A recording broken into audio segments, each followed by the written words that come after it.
Merci beaucoup, frère Neville, que le Seigneur vous bénisse. Bonjour, mes amis. C'est une joie ce matin, ou plutôt un grand privilège, devrais-je dire, d'être de nouveau ici au tabernacle et d'avoir ce moment mis à part pour notre adoration du matin et notre communion autour de la parole du Seigneur. Je crois que quelqu'un a dit un jour, je suis heureux quand on me dit, allons à la maison de l'Éternel. Et d'être de nouveau avec frère Neville, mon bon et précieux ami. Et je pense qu'il fait un peu chaud là au fond. Je crois que nous avons quelques éventails que vous pouvez utiliser avec la main de cette manière. Nous avons les éventails si vous avez le moteur pour les agiter. Nous en avons tout un tas ici, je crois que nous avons toujours. J'en vois qui utilisent des recueils de cantiques ou autre chose. Une des raisons pour lesquelles nous faisons ces réunions, c'est afin de pouvoir éviter dans le futur ce lieu autrement plus chaud. C'est pourquoi nous sommes ici ce matin, pour échapper à ce lieu. Et la seule chose qui puisse faire cela, c'est le sang de notre Seigneur Jésus-Christ.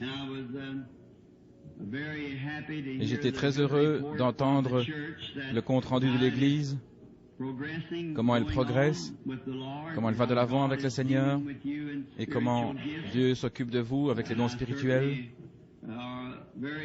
Je suis certainement reconnaissant à Dieu pour vos cœurs sincères avec lesquels il peut traiter.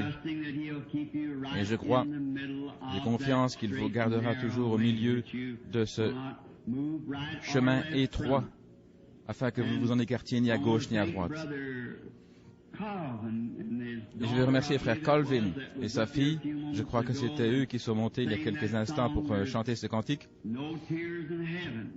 Il n'y a pas de larmes dans le ciel. C'était merveilleux.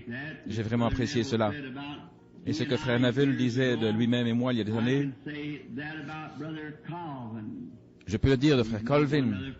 Nous nous connaissons depuis des années. Chanter ces vieux chants de l'Évangile, ça me transporte de joie. Et de le voir élever ses enfants dans la voie du Seigneur, cela me réjouit. De savoir que Dieu a toujours un peuple qu'il aime et qui s'occupe de lui. Et nous en sommes reconnaissants. Depuis mon retour, j'ai appris que beaucoup ont été baptisés dans la foi et nous en sommes si heureux. Je vois mon cher ami, frère Elmer Gabehart là-bas. Je crois qu'il vient d'être baptisé dans la foi. Et j'en suis certainement reconnaissant. Nous tous de la vieille équipe de chasseurs du Kentucky, ça nous rend maintenant prêts à respecter les limites, n'est-ce pas? Je me rappelle, quand nous allions là-bas, je sais que Rodney m'écoute là dans la pièce du fond s'il est de retour, et Charlie est assis là devant moi. Tous aimaient y aller s'ils le pouvaient. Ils attrapaient un peu plus d'écureuils qu'ils auraient dû. Et je leur dis que ce n'était pas bien. Maintenant que pratiquement tout le groupe est converti, je pense que nous devrons aller chez ceux du comté voisin pour les remettre sur le droit chemin. Ce serait bien.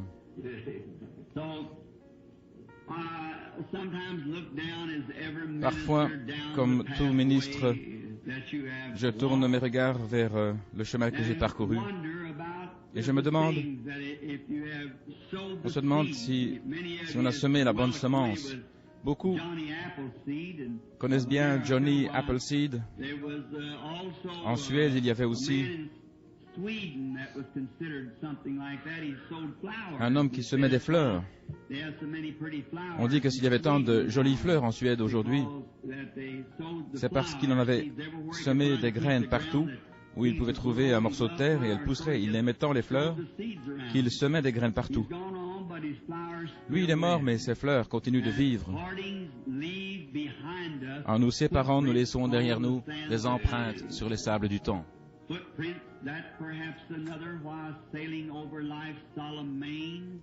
des empreintes que quelqu'un peut-être, un frère éloigné et perdu, voguant sur l'océan de la vie en les voyant, reprenne courage.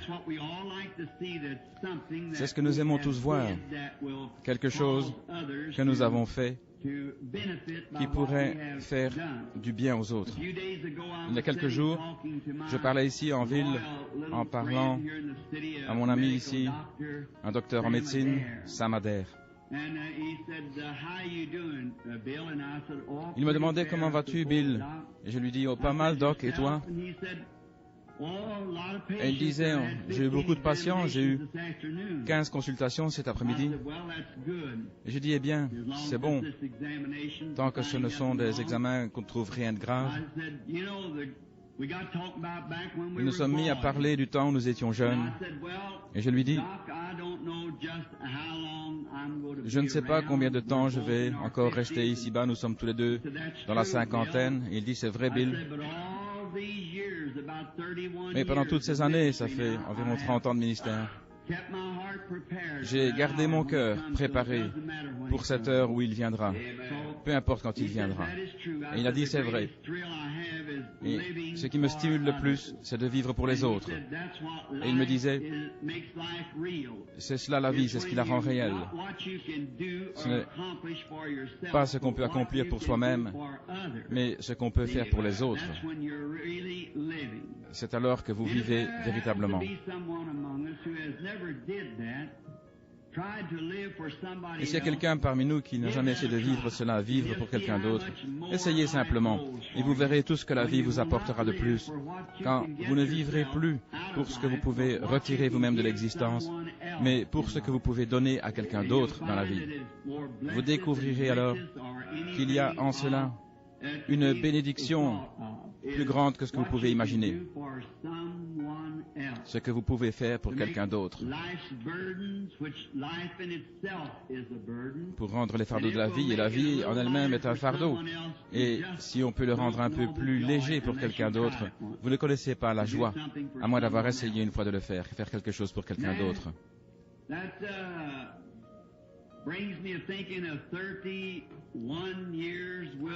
Cela me fait penser à ces 31 ans, bientôt, dans le ministère pour le Seigneur. Je suppose que tout homme pense, au moment où il devra rendre son dernier service, et où il arrivera à sa dernière heure, il devra se retourner alors pour voir le chemin parcouru, pour voir ce qui a été accompli. Est-ce que vous avez fait quelque chose? Comme je viens de vous le dire, c'est ce que vous faites pour les autres qui compte. Je me demande souvent ce qui m'arrivera quand j'atteindrai au bout de ma route. Et personne d'entre nous ne sait quand ce sera. Ainsi, j'ai pensé en regardant en arrière pour voir le sentier que j'ai suivi dans ma vie, pour voir les collines, les amas de ronces, de rochers, de pierres, les endroits difficiles, les passages aisés, ce que j'ai fait en ces moments-là. Tout sera dévoilé un de ces jours, à l'heure de mon départ. Et ce sera pareil pour chacun de nous. Nous pouvons tous être sûrs de cela. Quand le moment sera venu, tout sera dévoilé pour chacun de nous. Cela me conduit à dire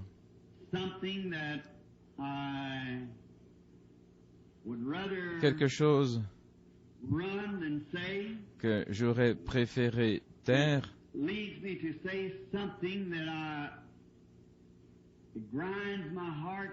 quelque chose qui déchire mon cœur profondément,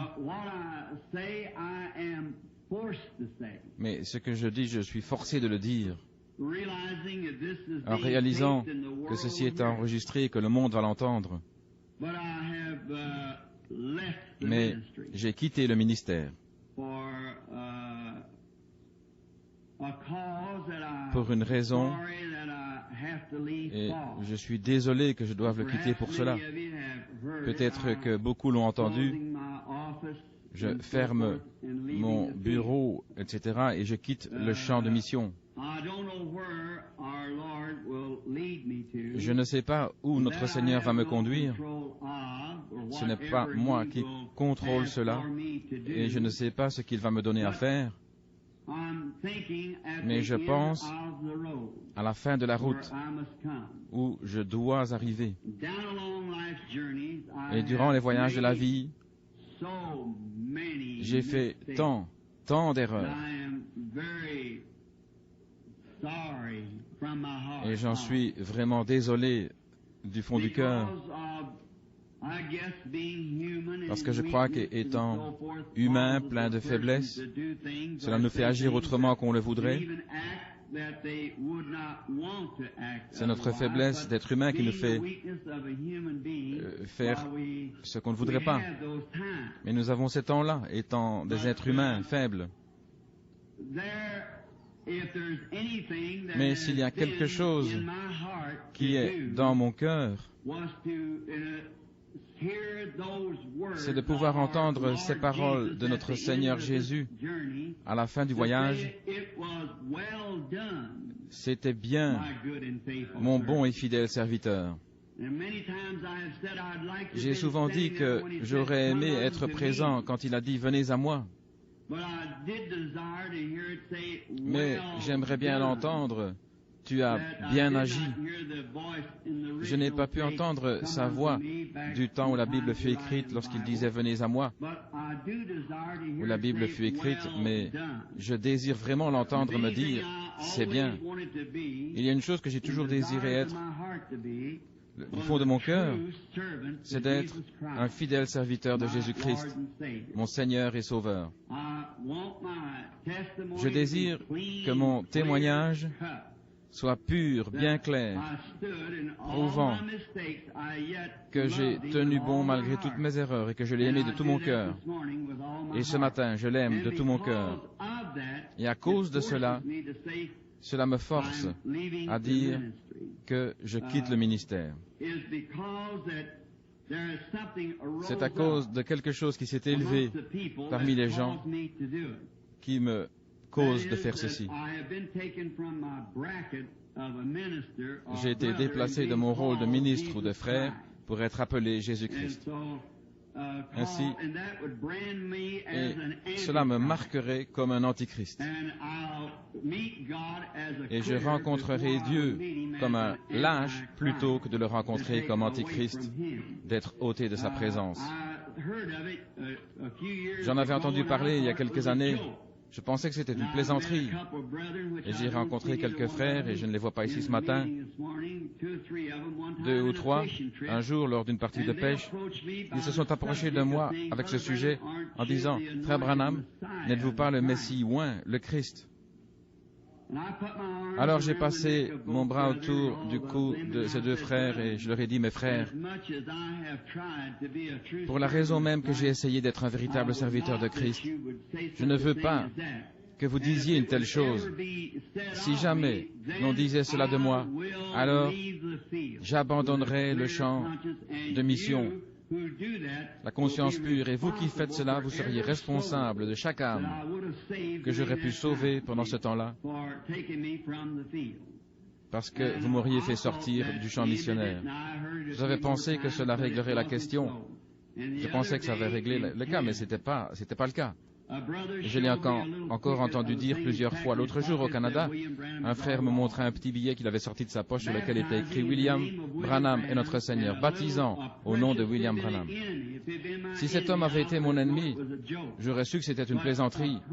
Mais un précieux frère bien-aimé qui confesse ses péchés et ses fautes et qui vient me dire qu'il croit que je suis Jésus-Christ. J'ai reçu des lettres et des coups de téléphone de Chicago et d'autres endroits me demandant si je croyais ce dogme. J'ai reçu toutes sortes de lettres qui sont arrivées dans ces derniers jours et des appels de différents endroits disant que j'étais Christ. Frère, c'est un horrible, disgracieux, impie mensonge du diable. Voyez, je suis votre frère. Cela ferait fuir n'importe qui des champs de mission. Cela ferait fuir n'importe qui aime Christ, fuir des champs de mission. Après avoir entendu cela pour la première fois, il n'y a pas longtemps, environ 1 an, Je suis allé, j'ai cherché le Seigneur et il m'a conduit au verset des Écritures où Jean est sorti pour prêcher. Or, tant d'années s'étaient écoulées sans qu'il y ait eu de prophète sur la terre, qu'ils furent tous troublés dans leur cœur, pensant que peut-être Jean était le Messie. Mais Jean, quand on vint l'interroger, déclara qu'il ne l'était pas. On peut lire cela dans Luc, chapitre 3, au verset 15. Ça m'a un petit peu rassuré et je me suis plus occupé de cela. Mais au point où ça arrive à ceci, alors quelque chose doit être fait. Et je dis ceci au sujet de la vision et de l'ange du Seigneur qui sont apparus au bord de la rivière, si ceci doit être mon dernier message ou la dernière chose que je dois dire au monde, ces choses sont la vérité, y compris l'ange du Seigneur. Les gens m'ont souvent appelé prophète, et je n'ai pas réagi parce qu'un prophète dans la version anglaise de la Bible, c'est un prédicateur, quelqu'un qui prophétise et annonce la parole. J'accepte cela parce que c'est facile à rectifier, mais quand on vient me traiter de Christ ou quelque chose, c'est trop pour moi. C'est plus que je ne puis supporter. Après la réunion au Canada, j'ai découvert que ces idées se sont répandues jusque chez les Indiens et les Esquimaux. Ça m'a complètement déchiré. Je n'ai pas pu participer à la partie de chasse que j'avais prévue depuis si longtemps. Vous comprenez, j'avais peur d'un accident. J'étais devenu si faible, je tremblais, pire qu'aujourd'hui. Je ne pouvais pas supporter davantage de penser à ces 31 ans de ministère, aboutissant ici à l'égout du diable. Quand je serai parti, que diront-ils? Voilà exactement ce que c'était, et toute l'influence que j'avais sur les gens. Vous verrez ce qu'il en restera. Je serais un antichrist. Je ne pouvais simplement pas supporter cela. Je pensais que je préférerais mourir dans les bois, en tombant peut-être sur mon fusil autrement. Et puis j'ai pensé à mon petit Joseph, qu'il fallait élever. Je vis que je n'étais pas en état de chasser. C'est pourquoi j'ai laissé la forêt et je suis rentré chez moi. Pendant près de 8 à 10 jours, j'étais bouleversé, j'avais une idée fixe, je pensais perdre la raison. Je demandais à tout le monde de s'éloigner de moi et de me laisser seul, parce que j'étais dans un tel état, à bout de nerfs, complètement anéanti. Et je me disais, si ça avait été un ennemi, ça aurait été très bien. J'aurais ri et puis j'aurais continué. Mais quand ça vient d'un précieux frère, d'une précieuse sœur, alors c'est ce qui me fait mal. Et j'ai dit, Seigneur, tout ça est trop grand pour moi, je vais simplement m'en aller et le laisser entre tes mains. Je ne vois pas ce que je pourrais faire de plus. Il y a quelques jours, pendant la nuit, j'ai reçu une visitation du Seigneur. Et j'ai vu quelqu'un de précieux. Et puis j'ai vu aussi un serpent jaune et noir qui vint me mordre à la jambe. Mais le sang était si riche que cela n'a eu pas d'effet sur moi. Je regardais l'endroit où je venais d'être mordu. Puis je me suis retourné rapidement avec mon fusil et j'ai tiré sur ce serpent, le touchant directement en plein milieu. Puis je me suis tourné pour lui faire sauter la tête, mais un frère m'a dit, ne fais pas cela, ramasse simplement le bâton qui est près de toi. Pendant que je me retournais pour ramasser le bâton, le serpent se glissa dans une petite flaque d'eau. Et je me suis dit, eh bien, il ne peut plus faire beaucoup de mal maintenant parce que je vois que les frères sont conscients de ce qui pourrait arriver. Il est mortellement blessé, donc il mourra. Beaucoup de membres de ma propre Église ici, dans ce tabernacle, frère Neville et moi-même, ils sont venus nous demander, frères, sœurs, n'ai-je pas toujours essayé d'être un fidèle serviteur de Christ pour vous? N'ai-je pas toujours essayé d'être votre frère? De toute manière, c'est un esprit sur de précieuses personnes. Beaucoup m'ont posé cette question. C'est un esprit. Mais j'espère qu'aujourd'hui, il a reçu une blessure mortelle et va mourir rapidement de sorte que je puisse rentrer dans le ministère. Jusqu'alors, je vous demanderai à chacun de prier pour moi. Je ne sais pas ce que je vais faire, Ma maison est à vendre. Je ne peux pas supporter cet état de choses. Si je reste là, je deviendrai complètement fou. Je vais vous demander de prier pour moi. Si jamais vous m'avez cru, si jamais vous avez cru que je suis un serviteur de Christ, rappelez-vous, c'est une erreur. C'est une fausseté, ainsi dit le Seigneur. C'est faux. N'ayez rien à voir avec cela. Je suis votre frère. Courbons la tête. Père céleste, ma chair est tremblante, mes mains sont crispées, mes orteils sont recroquevillés dans mes souliers. Ô Dieu, sois miséricordieux. Qu'ai-je fait, Seigneur, pour mériter cela? Je te prie d'être miséricordieux envers moi, Seigneur, et envers tous. Et pour ce qui est de ces bien-aimés là-bas, puissent-ils voir leur erreur et ce qu'ils ont fait, Seigneur? Comment ils brisent le cœur de leurs frères, et pas seulement de leurs frères, mais de notre Sauveur, notre Père céleste. Je te prie de nous pardonner de nos erreurs, Seigneur. Que le saint sang de Christ réunisse tous nos êtres ensemble, Seigneur, et béni soit le lien qui unit nos cœurs dans l'amour chrétien et dans la communion. Ô Dieu, que l'ennemi qui s'est approché de nos frères et de nos sœurs reçoive une blessure mortelle et qu'il ne puisse plus exister longtemps, qu'il meure et disparaisse, Seigneur. Quand tu auras fait cela, Père, je retournerai dans les champs de mission. Mais en attendant, Seigneur, je suis ton serviteur au cœur brisé et j'attends. Je n'ai rien pu faire contre cela. Avec des larmes et des pleurs, des supplications, de toutes mes forces j'ai essayé, Seigneur. Tu connais mon cœur, d'arrêter cela avant que les choses n'aillent trop loin, mais c'est aller au-delà de ce que je pouvais faire. Ainsi, Père, je remets cela entre tes mains. Dans cette chair où j'ai prêché durant toutes ces années, je remets cela entre tes mains. Maintenant, occupe-toi de cela, Père, à ta manière divine, et quand tout sera terminé, alors ton serviteur reviendra. Jusque-là, j'attendrai que tu me parles. Bénis-nous maintenant et accorde-nous une glorieuse réunion aujourd'hui. Nous ne sommes pas ici uniquement pour cela, mais aussi pour mettre les choses clairement au point, publiquement, devant tous, afin qu'ils sachent, Père, que je t'aime et que je crois en toi et que j'ai pris position pour toi et que je veux continuer à le faire. Si je dois partir, Seigneur, laisse-moi partir avec un cœur pur et un témoignage véritable que j'ai cru en toi et que je t'ai fait confiance. Accorde-le. Et je te louerai et nous te rendrons gloire dans les âges à venir par Jésus-Christ. Amen.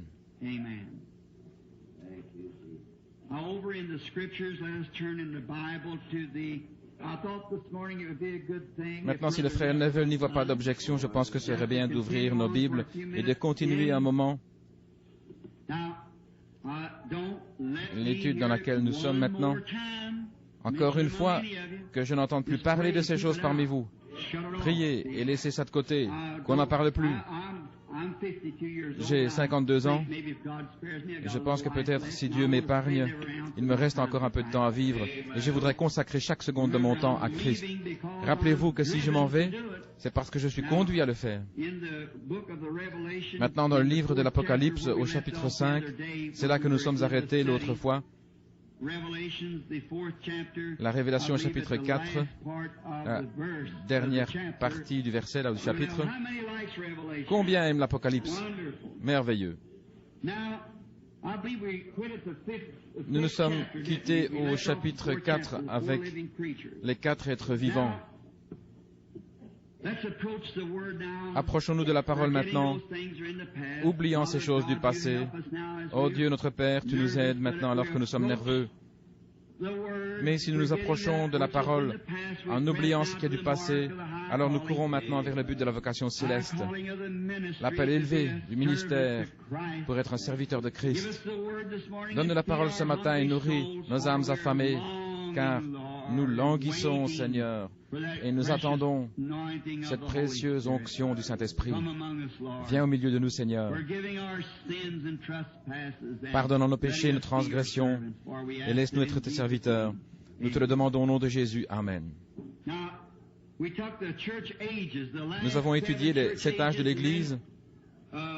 Je crois qu'il y en a maintenant qui vont mettre cela par écrit, les âges de l'Église. Puis nous avons étudié le chapitre 4 du livre de l'Apocalypse. De quoi s'agit-il?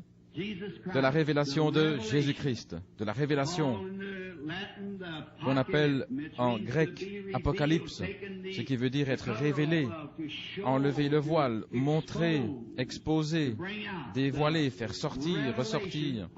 C'est la révélation de Jésus-Christ qui était, qui est, qui viendra, la racine et le rejeton de David.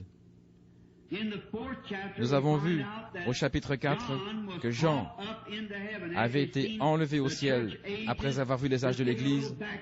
Je vous dis cela simplement comme arrière-plan, mais lisons peut-être quelques versets du début du chapitre 5, puis nous reviendrons à notre toile de fond. Et je vis dans la droite de celui qui était assis sur le trône un livre écrit à l'intérieur et sur le dos scellé de 7 sceaux. Et je vis un ange puissant proclamant à haute voix, « Qui est digne d'ouvrir le livre et d'en rompre les sceaux ?» Et personne dans le ciel, ni sur la terre, ni en dessous de la terre, ne pouvait ouvrir le livre, ni le regarder. Et moi je pleurais fort, parce que personne n'était trouvé digne d'ouvrir le livre, de le lire, ni de le regarder. Et l'un des anciens me dit, « Ne pleure pas, voici le lion de la tribu de Juda, la racine de David, a prévalu pour ouvrir le livre et en rompre ses 7 sceaux. Et je vis au milieu du trône et des 4 animaux et au milieu des anciens un agneau qui se tenait là comme immolé, ayant 7 cornes et 7 yeux, qui sont les 7 esprits de Dieu envoyés sur toute la terre. Et il vint et prit le livre de la main droite de celui qui était assis sur le trône. Ce sont les 7 premiers versets.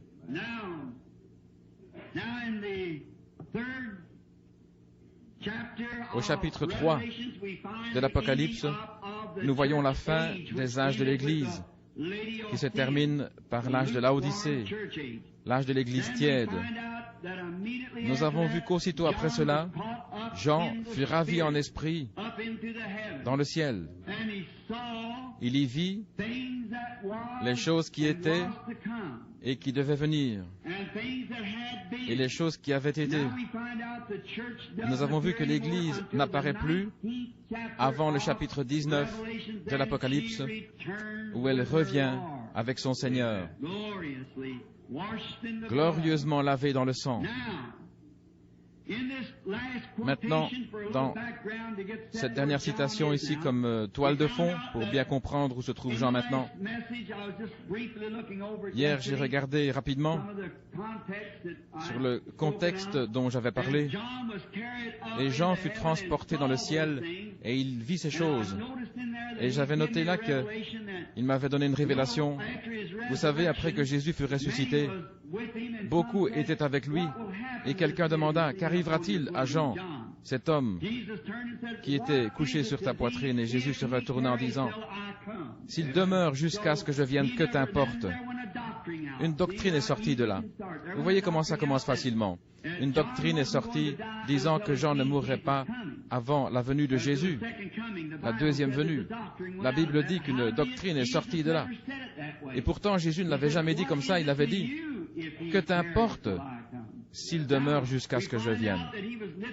Nous avons vu qu'il avait été élevé dans les cieux et avait vu depuis là jusqu'à la venue du Seigneur, comme s'il s'était trouvé là et les avait vus arriver. Jean lui-même vécut jusqu'à 90 et quelques années, et puis il mourut de mort naturelle. Ce fut le seul des apôtres, après son retour d'exil de l'île de Patmos. Il y a un point remarquable sur lequel j'aimerais insister avant de toucher cette chose vitale. J'aimerais mettre l'accent là-dessus. Oh, c'est glorieux. C'est un merveilleux, merveilleux chapitre.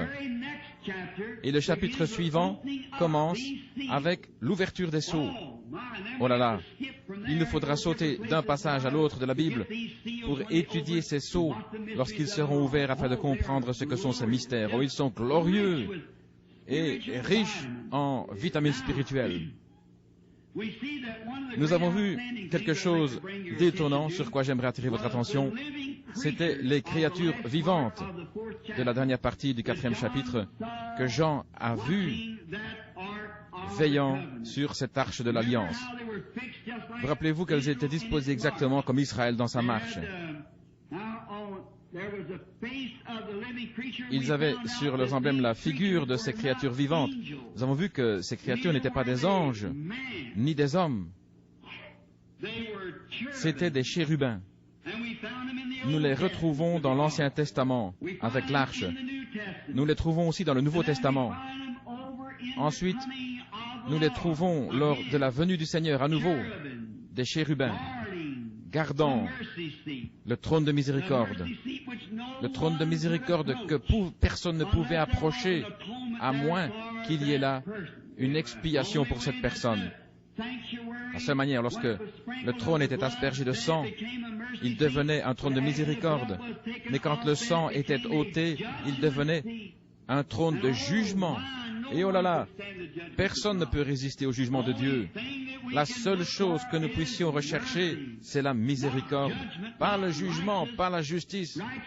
Nous ne pouvons approcher de sa justice parce que sa justice, il doit garder sa parole. Et garder sa parole, c'est le jour où tu en mangeras, ce jour-là tu mourras. Qui voudrait la justice? Je ne veux pas la justice. Je demande la miséricorde.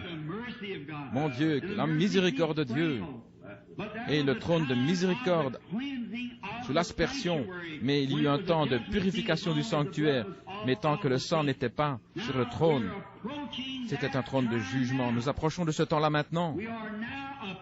Nous approchons maintenant dans cet âge de la purification du sanctuaire et les jugements qui viennent sur la terre. Tant que le sang est là, Dieu ne peut pas détruire la terre. Tant que le sang est là, personne n'est pécheur devant Dieu. Chacun est juste parce qu'il y a une expiation pour chacun. Mais si vous n'acceptez pas cette expiation et que vous allez en sa présence, alors vous êtes un pécheur. Vous êtes au-delà de la grâce. Vous vous êtes jugé vous-même. Mais tant qu'il y a la miséricorde, mais quand vient la purification du sanctuaire, le sang est ôté du trône de miséricorde. Et alors, la colère de Dieu tombe sur la terre. Oh là là! Que Dieu soit miséricordieux envers nous, que nous ne soyons pas trouvés en ce jour-là sans la grâce de Dieu. Nous voyons là, je vais essayer de vous montrer cela par une application spirituelle. Il y avait 4 côtés quand Israël campait. Il mettait l'arche au centre et sur chacun des 4 côtés du tabernacle, il y avait 3 tribus d'Israël, 4 fois 3, ça fait 12. Et à chaque 3, il y avait une tête et chaque tribu avait un chef. L'un était Ruben. Il campait toujours au sud.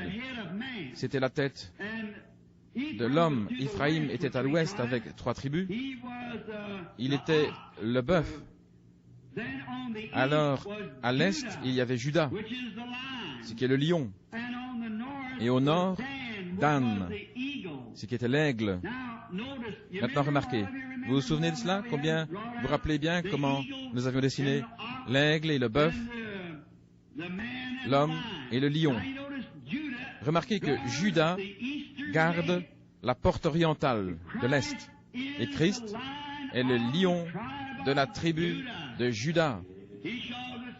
Il descendra des cieux de l'Orient pour rentrer par cette porte. Il vient de la porte orientale, la porte de l'Est, la tribu de Juda. Et il est le lion de la tribu de Juda. Nous verrons dans le message de ce matin qu'il est toujours proclamé lion de la tribu de Juda. La racine, le commencement même de David David était roi pour l'éternité, et Christ sera assis sur le trône de David durant le millénium. C'est lui, le roi éternel. David ne manquera jamais de successeur. Alléluia. Il ne manquera jamais de successeur. Dieu l'a promis. David aura toujours un successeur. Vous demanderez, qu'en est-il aujourd'hui? Où sont ces juges juifs? Il y a encore une semence. Christ est son fils, selon la chair. Il a été dit une fois, David aura toujours une postérité, c'est vrai.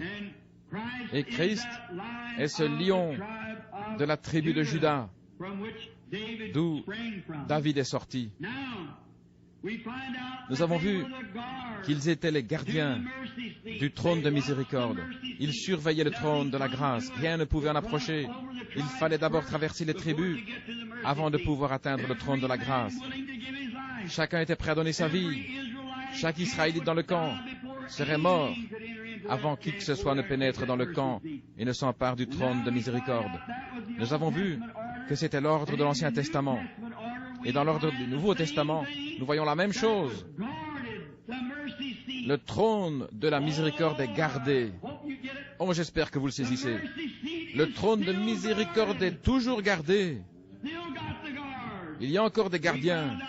Nous avons vu que ces gardes étaient Matthieu, Marc, Luc et Jean, et qu'ils gardaient le livre des actes, les actes du Saint-Esprit accomplis au milieu des apôtres, le livre des actes du Nouveau Testament. Et les 4 écrivains des évangiles, Matthieu, Marc, Luc et Jean, gardent tous ce trône de miséricorde pour montrer que Dieu, aujourd'hui, est le Saint-Esprit. Chacun, Matthieu, Marc, Luc et Jean, chacun d'eux appuie le véritable évangile du Seigneur Jésus-Christ et les actes du Saint-Esprit. Si nous allons au-delà de cela, alors c'est pas ça. Mais si cela appuie le véritable message, comme par exemple nous voyons dans Acte 2:38, où il est dit « Repentez-vous et que chacun de vous soit baptisé au nom de Jésus-Christ pour le pardon de vos péchés ». Aujourd'hui, ils ont adopté pour le baptême le titre de Père, Fils et Saint-Esprit. Il n'y a pas de verset des Écritures pour confirmer cela. Il n'y a pas de confirmation. Il n'y a rien pour garder cela. Rien du tout. Vous dites Matthieu l'a dit. Non, Matthieu montait la garde. Matthieu 28, dans Matthieu 1:18, il est dit « Voici de quelle manière arrive à la naissance de Jésus-Christ. Marie, sa mère, ayant été fiancée à Joseph, se trouva enceinte par la vertu du Saint-Esprit. » Avant qu'ils eussent habité ensemble, Joseph, son époux, était un homme de bien, il ne voulait pas la diffamer, se proposa de rompre secrètement avec elle. Comme il y pensait, voici, l'ange du Seigneur lui apparut en songe et dit « Fils de David, ne crains pas de prendre avec toi Marie ta femme, car l'enfant qu'elle a conçu vient du Saint-Esprit. » Donc le Saint-Esprit et Dieu le Père sont la même personne, sinon il aurait 2 pères. Vous voyez, elle enfantera un fils, et tu lui donneras le nom de Jésus, et c'est lui qui sauvera son peuple de ses péchés. Tout cela arriva afin que s'accomplisse ce que le Seigneur avait annoncé. Emmanuel, Dieu Père, Fils et Saint-Esprit en un seul nom, Jésus-Christ, celui qui garde cette porte de l'erreur. Il y a quelques jours à Chicago, avant la réunion pastorale du Grand Chicago, le Saint-Esprit m'a réveillé dans la nuit me disant « Tiens-toi près de la fenêtre, il y a un groupe de ministres qui sont en train d'organiser un déjeuner pour toi, mais fais attention, ils vont t'attaquer sur tel et tel point. » J'ai dit « Merci Seigneur, il m'a montré où ça se passerait. » Je suis allé le dire à des pasteurs, frère Carlson, Tom Hicks, comment ça se passerait. Je leur ai dit « Nous n'irons pas à l'endroit prévu, mais ailleurs. » Je leur ai dit où le docteur Mealy serait assis comme un homme de couleur entrerait, s'assierait de telle et telle façon et tout le reste. Ce matin-là, mon fils me dit « Papa, tu vas aller là-bas, chez ces faiseurs d'histoires ?» J'ai dit « Non, je ne vais pas faire des histoires. J'y vais oint du Saint-Esprit, ayant une parole de Dieu qui gardera le trône de miséricorde tant qu'il sera là. » Quand nous y sommes allés, avant même qu'ils aient l'occasion de poser une seule question, le Saint-Esprit me parla et dit « Maintenant, c'est le moment de dire ce que tu dois dire. » Je leur dis alors, je sais pourquoi vous êtes ici. Je leur dis, frère Hicks et toi, frère Carlson, qui est le responsable des hommes d'affaires chrétiens, est-ce que ce n'est pas tout ce que le Saint-Esprit m'a montré avant-hier? Comment vous n'auriez pas l'autre salle que nous viendrions ici? Il venait de l'obtenir le matin même. Je dis encore, regardez, tous sont placés exactement comme cela m'a été montré. Le sujet sur lequel vous voulez m'entendre est le baptême au nom de Jésus-Christ. Alors le Saint-Esprit commença à prendre la parole de Dieu, à la révéler, à l'interpréter, tandis que toute cette bande de pasteurs trinitaires assis là se serraient la main sous les tables, les larmes coulant sur leurs joues. Je crois que 72 d'entre eux sont venus me voir ici, au tabernacle, pour que je les baptise au nom du Seigneur Jésus-Christ.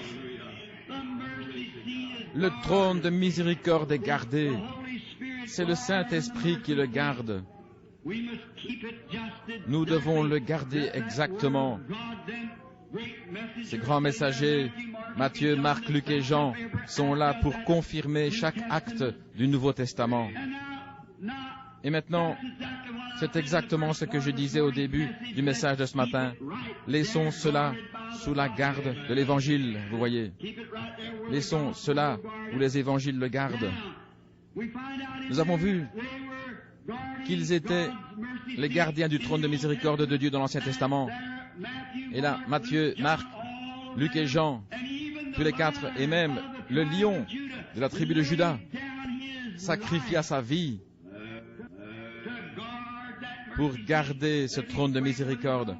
Il en fit l'aspersion de son propre sang, et il se tient là ce matin aujourd'hui, le grand conquérant qui descendra un jour de l'Orient, et nous le verrons.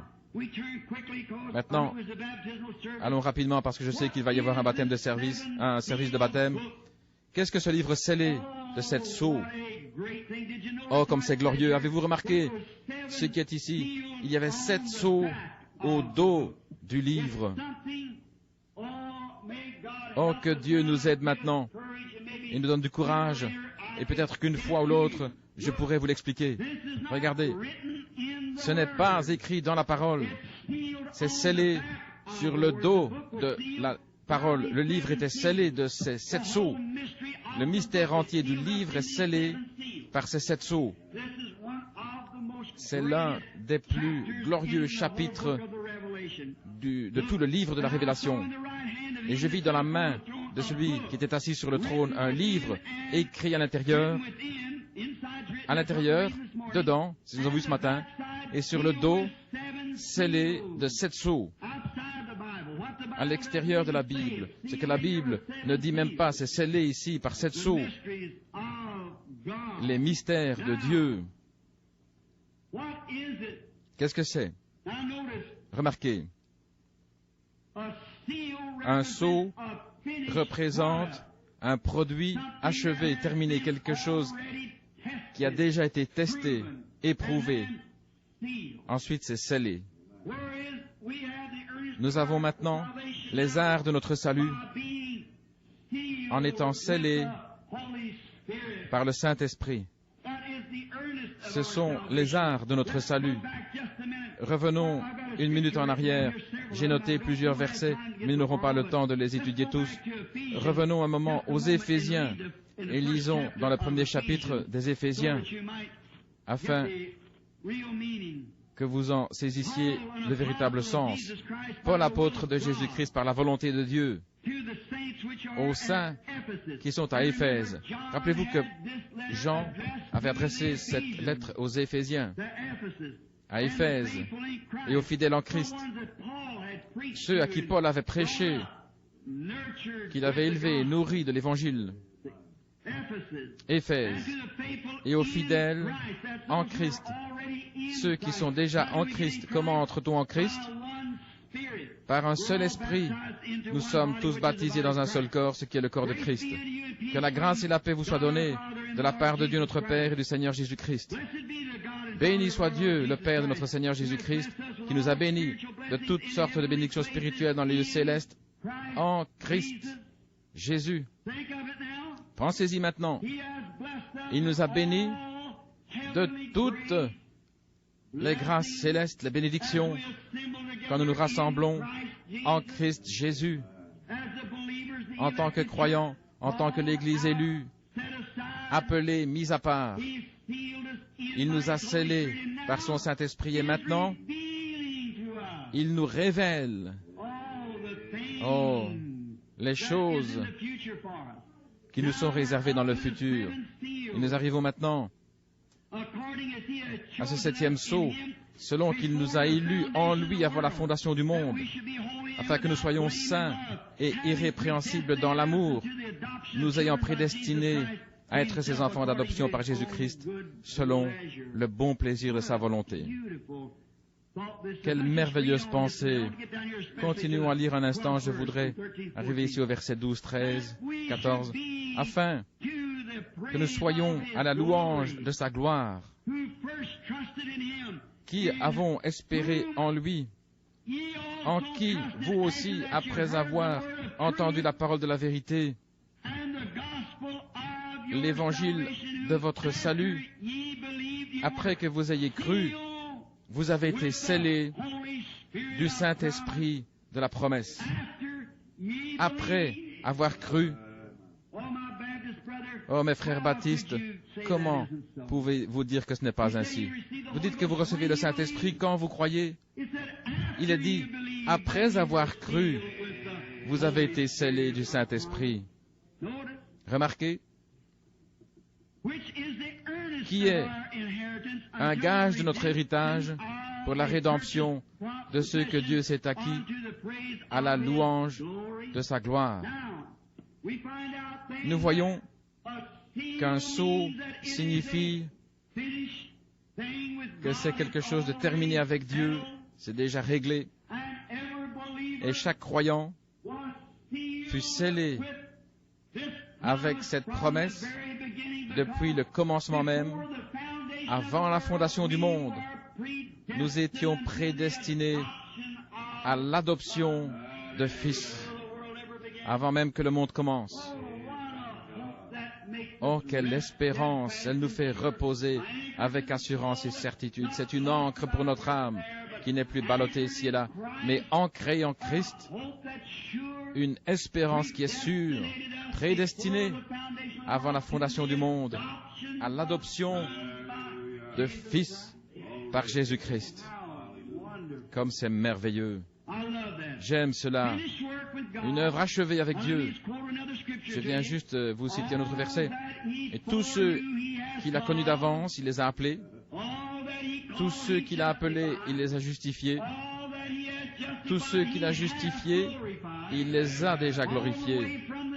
Depuis le commencement, Dieu, dans sa grande pensée infinie, a connu d'avance son Église et l'a prédestinée à l'adoption d'enfants par Jésus-Christ, afin de leur donner la vie éternelle à la fin de l'âge.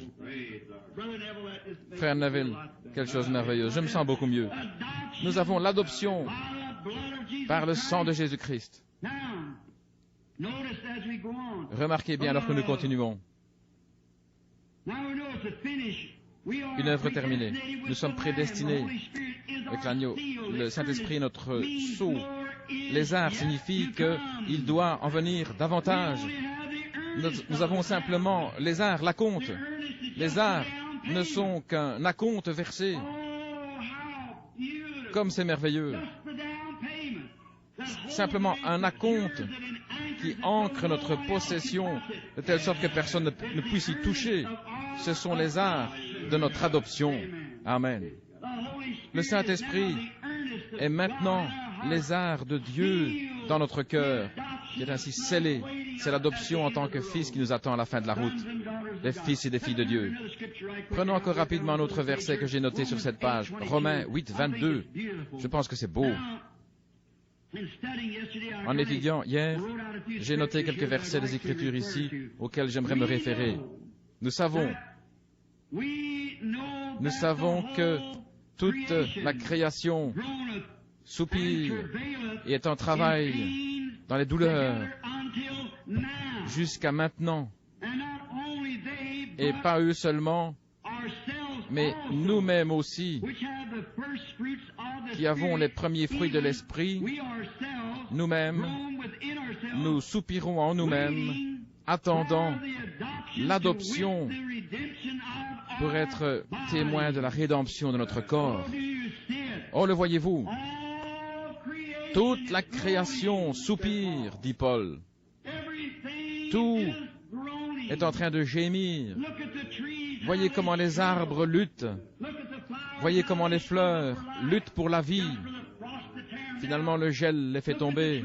Voyez comment les arbres luttent pour garder leurs branches dressées et chanter la gloire de Dieu. Voyez, toute la nature, tous les animaux, tous les oiseaux, voyez comment ils fuient l'ennemi et s'éloignent. Tout gémit, et nous aussi, dit Paul, nous soupirons avec eux, car nous attendons la rédemption de notre corps. Mais maintenant, après toutes ces années de lutte, maintenant, nous avons les arts de notre héritage. Oh là là. Qu'est-ce que nous avons? Nous avons la preuve, l'évidence que Dieu vit. Nous avons l'évidence que Dieu est avec nous. Nous avons l'évidence que Dieu ne nous a pas abandonnés, que nous sommes à lui et qu'il est à nous, parce que dans notre corps tabernacle maintenant le Saint-Esprit de Dieu qui crie « Abba Père ». Il n'y a rien qui puisse jamais ôter cela. Nous sommes ancrés en Christ. Maintenant, les arbres n'ont pas cela. La nature n'a pas cela. Mais pourtant, nous soupirons avec eux parce que nous n'avons pas encore reçu la plénitude de notre adoption. Mais nous en avons les arts par le fait que nous avons été éloignés des choses du monde et que nous sommes maintenant devenus des fils et des filles de Dieu. Quelle sorte de gens devrions-nous être? Oh là là, quand on pense à ça. Nous avons maintenant les arts. Notre esprit soupire après la pleine adoption. Mais maintenant, nous en avons les arts. Quand nous recevons le Saint-Esprit, ce sont les arts de notre adoption complète, de notre salut complet. Comme c'est beau. J'aime vraiment cela. Très bien. Nous attendons la plénitude de l'adoption. Quand cela aura-t-il lieu? Lors de la première résurrection. C'est alors que nos corps seront changés de ce corps abject que nous avons aujourd'hui en un corps semblable à son corps glorieux, car nous le verrons tel qu'il est, et nous serons semblables à lui. Quand il apparaîtra, nous paraîtrons semblables à lui. Nous aurons un corps semblable au sien, un corps glorieux, un corps glorifié, et toutes les épreuves et les luttes de la vie s'évanouiront en une légère brume qui s'envolera et qui n'existera plus. Et nous soupirons maintenant dans cet tabernacle terrestre en attendant que le salut, que César vienne dans la plénitude. Mais maintenant, dans cet tabernacle d'argile, nous avons quelque chose qui nous dit que nous avons déjà été élevés jusque-là. Qu'est-ce que c'est? C'est ce petit acompte qui le détient, frère Dao. Ce sont les arts. Autrefois, quand nous aimions les choses du monde, quand nous péchions, que nous marchions en accomplissant les choses du monde, que nous ne préoccupions pas de Dieu, nous étions éloignés de Dieu sans Christ dans le monde. Maintenant, Dieu a envoyé son Saint-Esprit par lequel nous sommes élevés au-dessus de ces choses. Maintenant, nous avons les arts afin que nous sachions que nous sommes passés de la mort à la vie. Amen. Ici, alors que j'essaie de montrer ceci, ici, c'est là où le pécheur ordinaire court, là, tout en bas vers le fond. Le chrétien va un peu plus haut que tout cela. Il s'élève au-dessus de toutes ces choses. Ce sont les arts de son salut. Je dirais ceci pour que vous compreniez ce que font les visions. Que Dieu est mon juge, mon témoin, que je ne tiens pas du tout à en avoir aux autres. Si cela arrive, je le garderai pour moi parce que je vois que ce que ça donne, voyez. Les gens ne sont pas prêts pour un tel ministère. C'est pourquoi il faut laisser cela et revenir ici. Si jamais je retourne dans le champ de mission, ce sera comme évangéliste. Mais regardez ici. Vous montez là-haut dans ces lieux célestes, vous vivez dans ces régions-là, vous allez au-delà de tout ce que l'on peut imaginer, au-delà de toutes ces choses. Cela vous entraîne dans ces espaces là-haut. Mais maintenant, nous avons, par le Saint-Esprit, les arts de notre héritage. Parce que nous avons été élevés au-dessus des choses du monde. Et nous marchons dans le monde, mais nous sommes au-dessus du monde. Oh frère Neville, que Dieu soit miséricordieux et accorde à l'église du Dieu vivant. Nous sommes arrivés au point de penser qu'une belle église, c'est nous voulons faire aussi bien que le monde. Nous voulons avoir une meilleure équipe de basket qu'eux. Nous voulons avoir de plus beaux bâtiments. Il nous faut le meilleur jeu de loto. Il nous faut le meilleur ceci, le meilleur cela. Comment peut-on comparer la parole avec la fascination et l'éclat du monde? L'Évangile ne fait pas d'étincelles, il rayonne. Il y a une différence entre l'éclat étincelant et le rayonnement. On va de ci, de là, comme je l'ai dit, transférant un cadavre d'une morgue à l'autre, échangeant des membres et faisant toutes sortes de choses semblables. Quel bien cela fait-il? On essaye d'en faire quelque chose de brillant avec de beaux clochers, de grands bâtiments magnifiques. On veut faire mieux que les méthodistes et les baptistes et nous essayons tous d'entrer en compétition avec les catholiques. On a des parties de loto, des soirées, des repas de gala, des divertissements et tout le reste. L'Église ne peut jamais se comparer au monde. Comment vous et votre Église pourrez jamais faire comme les francs-maçons ou comme ces gens qui organisent leur divertissement? Ils sont sur leur terrain. N'essayez pas d'empiéter sur leur terrain. Mais nous avons quelque chose qu'ils n'ont pas. Nous avons Jésus. Laissez-les venir ici s'ils en ont besoin. Demeurez en Christ. Nous avons Jésus. Ils ne peuvent pas avoir Jésus, à moins de venir jusqu'ici.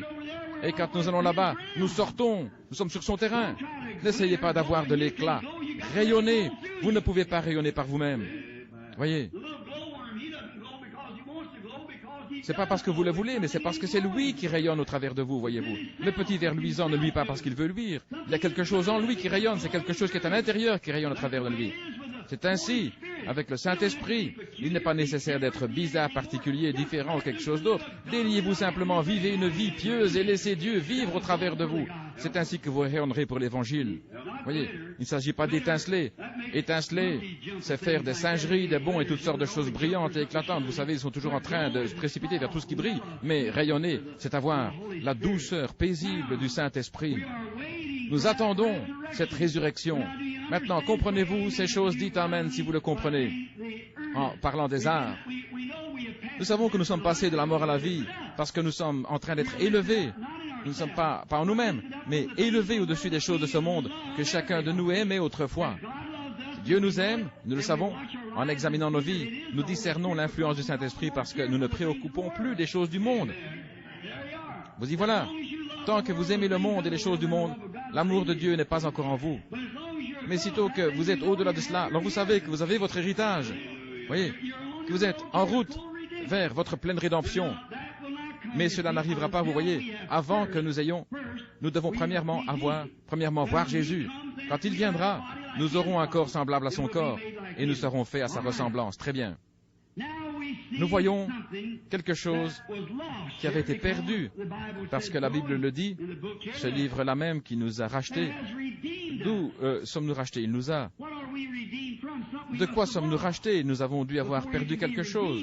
Avant d'être rachetés, il doit y avoir quelque chose qui nous rachète vers tout l'héritage que nous avions. Nous racheter là.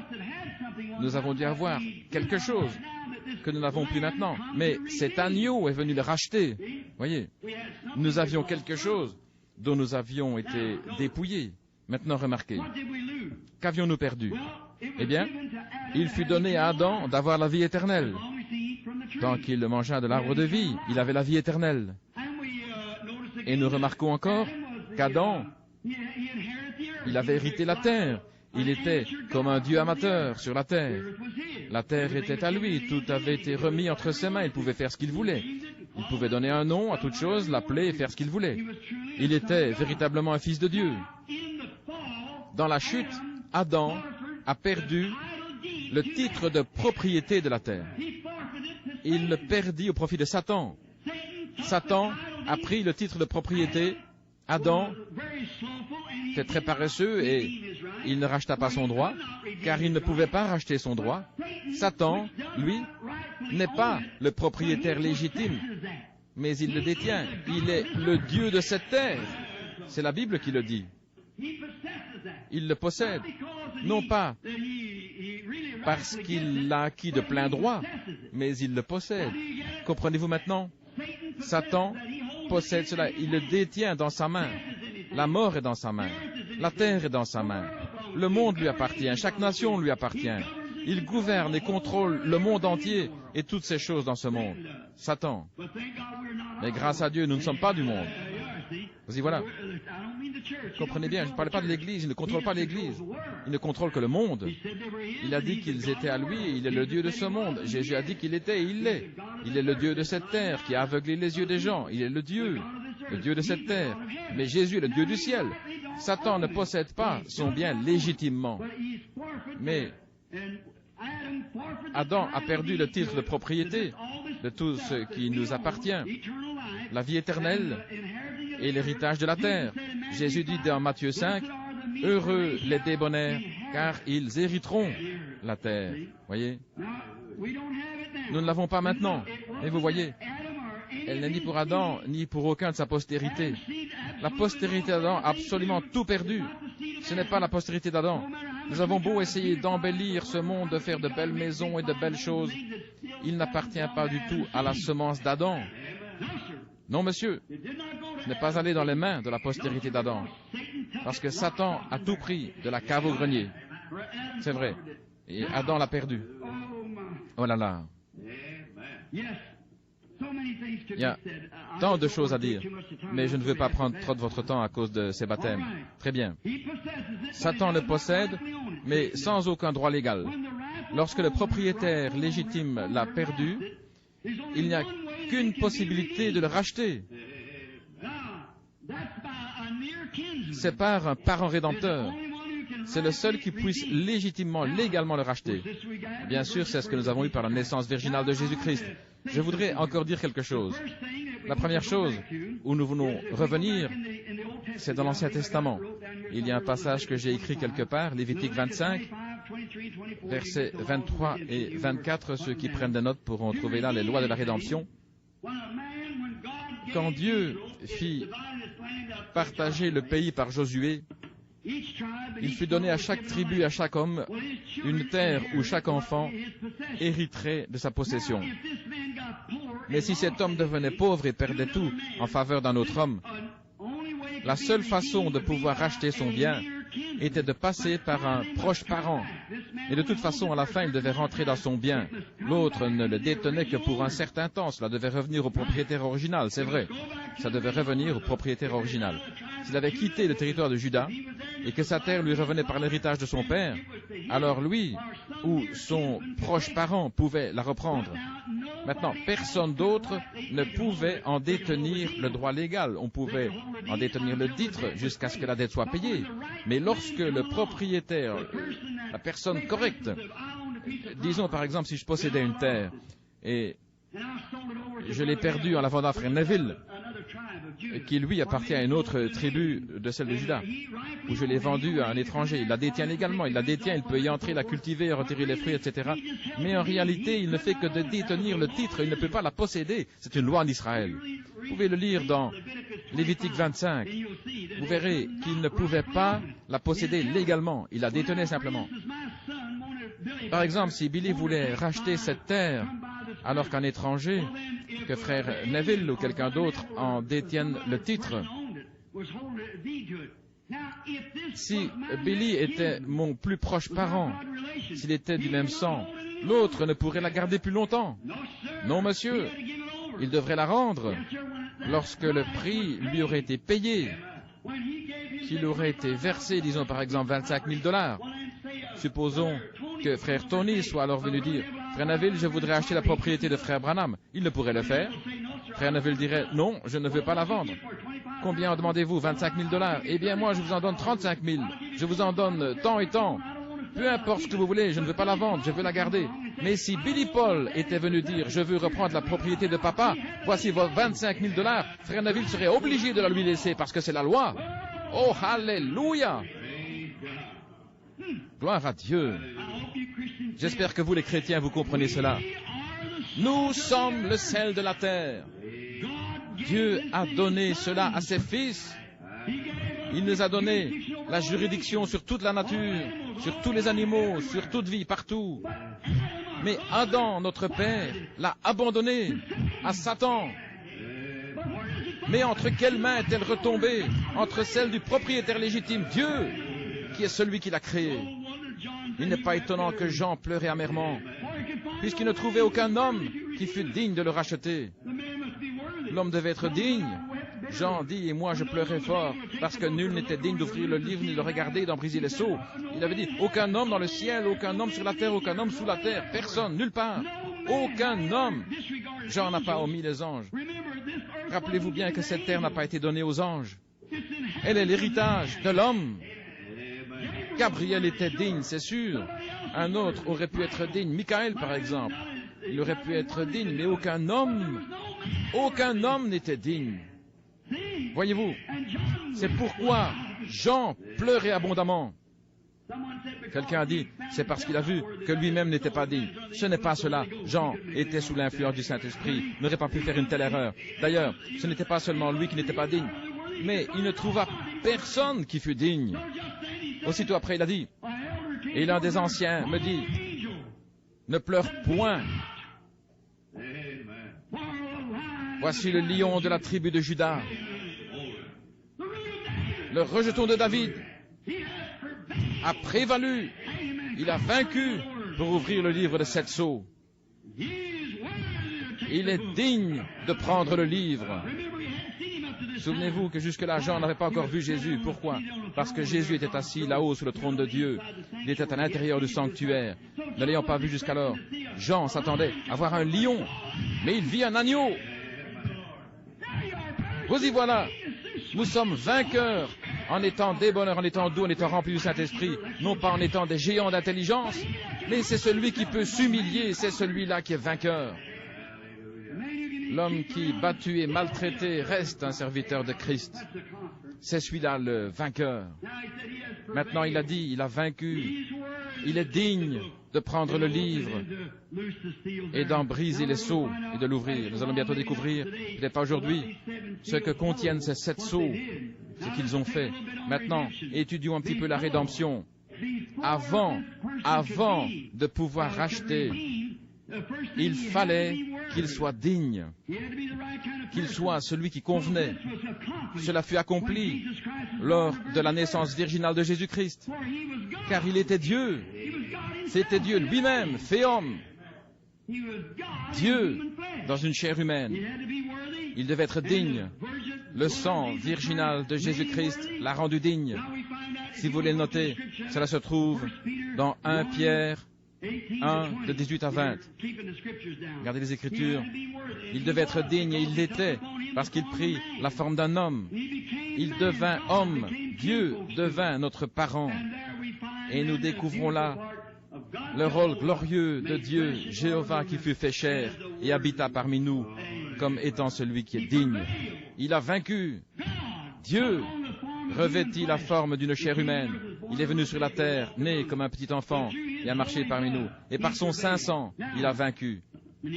Dans l'Ancien Testament, que faisait celui qui voulait réclamer son bien? Il prenait 1 ou 10 anciens et allait à la porte, exposer ce qu'il voulait faire pour racheter ce qu'il avait perdu et montrer qui il était. On lui donnait un témoin. Il y a une belle histoire de cela. Je l'ai noté ici, afin de ne pas l'oublier, car j'étais un petit peu nerveux ce matin.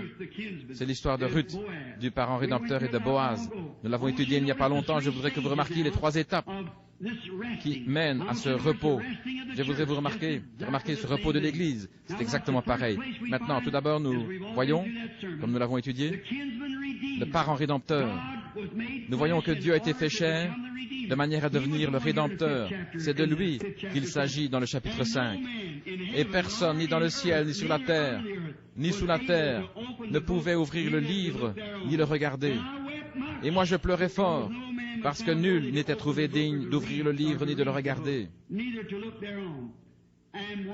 Et l'un des anciens me dit, ne pleure pas, voici le lion de la tribu de Juda, la racine de David, a vaincu pour ouvrir le livre des 7 sceaux. C'est lui que nous considérons. C'est celui-là. Il est celui que nous regardons. Remarquez comment Ruth, Naomi et Boaz font une image parfaite.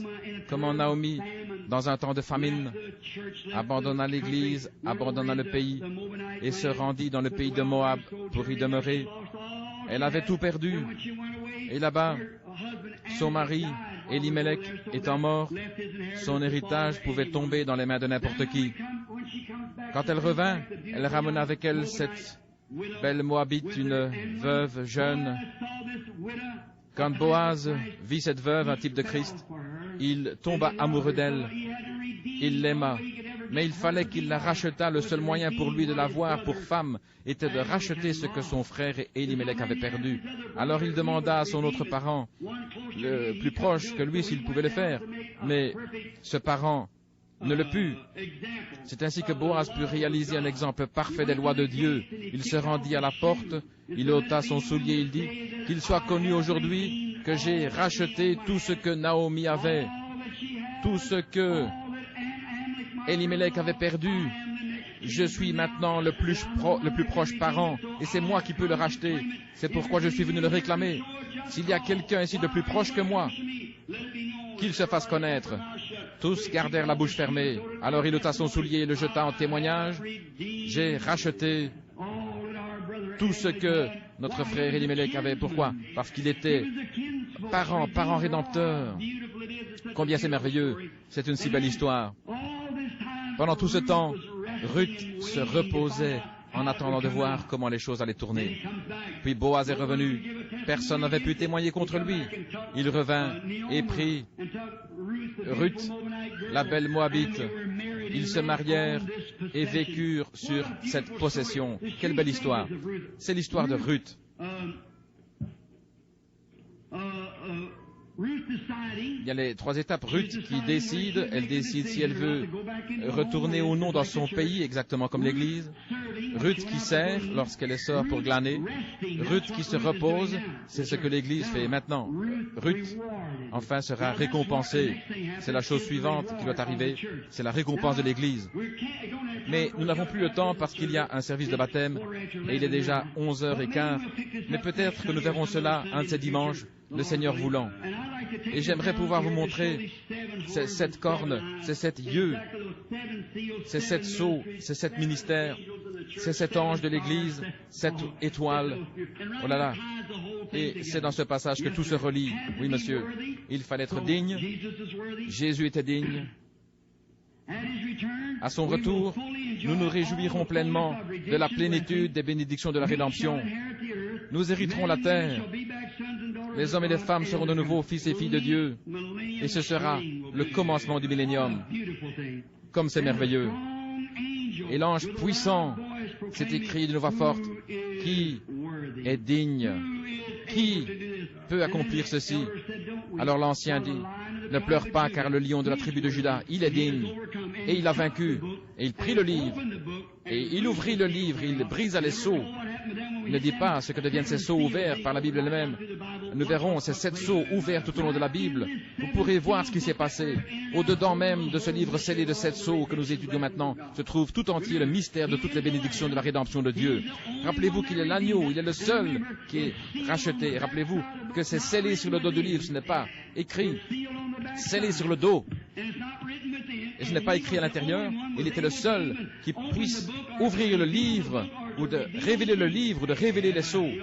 Il était le seul qui pouvait le faire. Voici une chose, on peut discuter, se disputer au sujet de ces sceaux, mais c'est lui qui les interprète divinement. Mais là, sur le dos, personne ne peut le faire. Ça lui appartient à lui et lui seul. Il est celui qui peut révéler ces 7 mystères. Et remarquez, jusqu'au moindre détail, c'est sur la rédemption, comment l'Église a été rachetée et ce que sont les rachetés. Oh, aimons-le de tout notre cœur. Faisons tout ce que nous pouvons.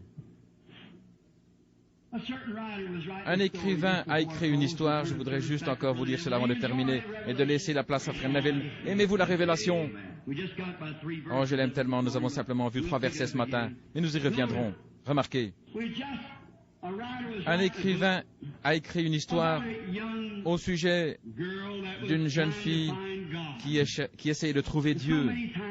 Tant de fois, nous courons après Dieu, nous cherchons Dieu, comme si Dieu se trouvait partout.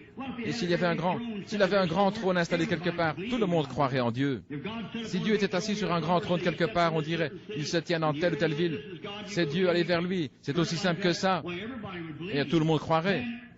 Alors, la foi serait vaine. On n'aurait pas du tout besoin d'avoir la foi. Ce sera ainsi dans le millénium. Mais pour le moment, il appelle, il essaye de découvrir ceux qui, ça semble mystérieux et obscur, et on ne sait pas comment faire. Mais par la foi, nous croyons. Nous croyons. Voilà ce que c'est. Dieu était assis sur un trône. Les gens diraient, Dieu est là-bas, il demeure à tel et tel endroit. Allons-y, on demanderait, cher monsieur, Dieu, voudriez-vous faire ceci, cela? Oui, je vais le faire, voyez, ce serait fait. C'est certain, parce que c'est Dieu, voyez. Nous ne pouvons bien comprendre cela. Il n'y aurait pas besoin de foi. La foi serait vaine. La foi est inutile quand vous voyez les choses. Qu'arriverait-il si tous les gens de ce monde étaient chrétiens? Et si tous étaient chrétiens, remplis de l'esprit, nous n'aurions plus besoin de foi. Pas du tout. Et la foi est la chose même par le moyen de laquelle nous sommes sauvés. Il faut qu'il y ait quelqu'un qui soit en désaccord afin que nous puissions exercer la foi. Vous comprenez maintenant? Il faut qu'il y ait l'autre point de vue. C'est en voyant une mauvaise femme que l'on comprend mieux ce qu'est une femme de bien, voyez. Il faut qu'il y ait un mensonge pour que la vérité soit mise en évidence et brille de tout son éclat. Si tout n'était que vérité, cela deviendrait une chose tout à fait commune, voyez. Mais s'il y a quelque chose de faux, lorsque la vérité est la foi, c'est quelque chose de royal, alors c'est réel. Je dis voilà. Nous devons avoir le pour et le contre, c'est ainsi que sont les choses. Vous devez avoir de mauvais jours pour apprécier les bons jours. Vous avez besoin d'un peu de maladie pour apprécier la santé. Vous comprenez? Il faut des vallées pour apprécier le sommet de la montagne. Un de ces jours, il n'y aura plus que le sommet de la montagne, plus que la santé, plus que la joie. Ce seront des joies sans fin. Mais jusqu'alors, nous devons avoir le pour et le contre. Maintenant que tous ceux qui comprennent disent Amen. Cette jeune fille racontait qu'elle essayait de trouver Dieu. Partout où elle allait à cette église-ci, celle-là, elle n'arrivait pas à le trouver. Un jour, elle vit sur la route un petit vieillard qui marchait, portant une grande cathédrale sur le dos. Il marchait le long de la route et la jeune fille lui demanda, « Brave homme, c'est très bien ce que vous faites, mais portez tout ça sur votre dos, ça va vous écraser. » Il répondit, « Non, ça ne va pas m'écraser, car je suis le roc sur lequel cet édifice est construit. » C'est lui. Prions. Ô rocher des âges, je suis tellement heureux de me déplacer dans une cathédrale sachant que nous nous reposons sur le roc. Il a dit, lui, le roc, ce n'est pas plus lourd que du papier. Et quand le roc se mit à avancer rapidement, de beaux carillons commencèrent à sonner à l'intérieur. Ô rocher des âges, cache-nous dans ta grâce. Porte-nous sur les routes et les courants de la vie, en sorte que nos cœurs soient remplis de joie et carillonnent tes louanges tout au long de la route. Nous te remercions pour cette visitation du Saint-Esprit ce matin dans la parole, lorsqu'il vient et nous rend la parole si réelle. Pardonne-nous nos manquements et tout ce que nous avons fait ou dit de mal. Pardonne-le-nous. Aide-nous à être de meilleurs chrétiens, ô Père notre Dieu. Nous te prions de faire reposer sur nous ta miséricorde.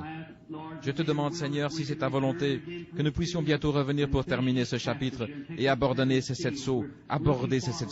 Nous réjouissons d'y arriver, Seigneur, ainsi que de ce que tu nous laisses accomplir cela, Père, ici même, dans cette petite église, nous te prions de nous l'accorder, afin que nous puissions comprendre ces choses glorieuses de Dieu, non pas que nous le méritions, Seigneur, mais nos cœurs affamés y croient. Nous te prions de l'accorder. Et nous prions pour notre frère Neville, Seigneur, notre fidèle pasteur envoyé de Dieu. Nous te prions de l'aider, de le bénir, lui et sa gentille femme, cette brave personne et ses petits-enfants. Nous prions pour tous les responsables, les diacres et tous ceux qui viennent à cette église, non seulement pour les nôtres, mais pour les autres et tous ceux qui invoquent ton nom. Je prie pour mes amis dans tout le pays.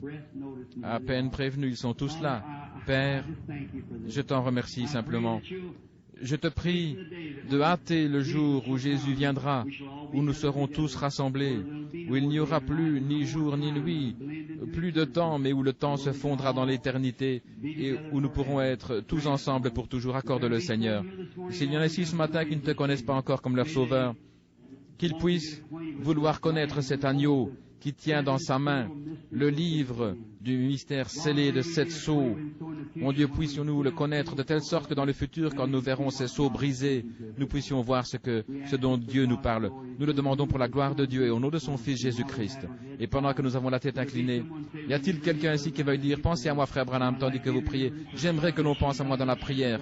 Que Dieu vous bénisse, vous et vous et vous. Que Dieu soit bon envers vous. Il y a peut-être 2 douzaines de mains levées. Ô Seigneur, tu vois leurs mains, tu connais leurs désirs, tu sais ce qu'il y a dans leur cœur, moi pas. Je prie que tu révèles, Seigneur, ta bonté et ta miséricorde. Accorde-leur le pardon pour quoi que ce soit, que si c'est la maladie, Seigneur, guéris leur corps, qu'ils se portent bien. Fais-le, Père, tandis que l'onction du Saint-Esprit est sur l'assemblée, sur la congrégation, que le grand Dieu du ciel accorde une telle onction qu'elle puisse bénir tous ceux qui sont dans la présence divine, afin que nous puissions partir d'ici en disant, nos cœurs ne brûlent-ils pas au-dedans de nous, accorde-le Seigneur. Quant à moi, je suis faible et fatigué, je n'ai plus de voix, je te prie, mon Dieu, pour mes propres forces. Veux-tu m'aider, veux-tu me fortifier? Pense cette petite blessure-là, Seigneur. Veuille faire pénétrer l'huile sainte de Dieu, qu'elle vienne aussi sur toutes les autres blessures, Seigneur. Partout, pour chacun. Seigneur, nous désirons vivre pour ton honneur et ta gloire. Accorde-le, guéris tous les malades et les affligés, qu'à toi soit toute la gloire, Seigneur, parce que nous comprenons que dans peu de temps, nous n'aurons plus ces réunions, elles cesseront, elles seront du passé. Maintenant, Père, bénis-nous, nous te le demandons ensemble, au nom de Jésus-Christ. Et puis, Père, nous te demanderons aussi de te souvenir de ceux qui vont être baptisés ce matin, au nom du Seigneur Jésus. Veuille leur donner le baptême du Saint-Esprit, avec une grande gloire et l'honneur, accorde le Père. Nous te confions tout cela maintenant. Et Père, je me joins à eux tous. Ne m'oublie pas, Seigneur. Aide-moi maintenant. Je t'en prie au nom de Jésus. Amen.